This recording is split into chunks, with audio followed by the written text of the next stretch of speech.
இதில் இருக்க டிஸ்அட்வான்டேஜஸ் என்ன? நியூட்ரிஷனல் பேலன்ஸ்னு சொல்லுவோம். அது மிஸ் ஆகிறதுக்கான வாய்ப்பு இருக்குது. இப்போ நீங்கள் ப்ரோட்டீனை கவர் பண்ணிடுறீங்க, ஃபேட்டை கவர் பண்ணிடுறீங்க, ஃபைபர்லாம் கவர் பண்ணிடுறீங்கன்னு வச்சுக்கலாம். கால்சியம், ஜிங்க், அப்புறம் இல்லைன்னா ஒமேகா 3 ஃபேட்டி ஆசிட்ஸ் இதெல்லாம் மிஸ் ஆகிறதுக்கான வாய்ப்புகள் இருக்குது. இது ப்ரிப்பேர் பண்ணுறதுக்கு ஆப்வியஸ்லி டைம் எடுக்கும். நீங்கள் இப்போ வயசானவங்க யாராவது வீட்டில் இருக்காங்க, அப்போ நீங்கள் ஊரில் இல்லை, இப்போ அவங்க வந்து நாயை பார்த்துக்கணும் அப்படிங்கும்போது அவங்களால அதை ப்ரிப்பேர் பண்ணி கரெக்டாக அதை பண்ண முடியுமா அப்படிங்கிறது ஒரு கஷ்டம்.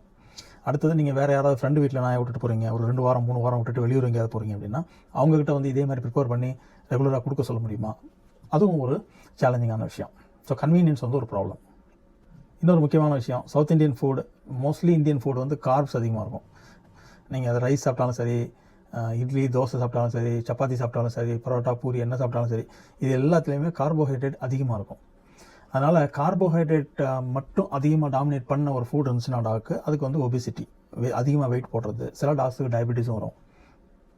அப்புறம் சாப்பாடை ஸ்டோர் பண்ணி வைக்கிறது கஷ்டம். ஒன்று நீங்கள் ஃப்ரிட்ஜுக்குள்ளே வைக்கணும், ஃப்ரிட்ஜுக்குள்ளே வச்சு அந்த டாக்கு ஃபீட் பண்ணணும், அதை மெயின்டைன் பண்ணுறது. நீங்கள் குக் பண்ணி வச்ச ஃபுட் வந்து சீக்கிரமாக பாக்டீரியா ஃபார்ம் ஆகும். இப்போ நீங்கள் கிபிள் ஃபுட்டாக இருந்துச்சுன்னா அது நீங்கள் திரும்ப பேக்லேயே போட்டு மூடி வச்சிடலாம், அது மாதக்கணக்காக பிரச்சனை இல்லை. ஆனால் நம்ம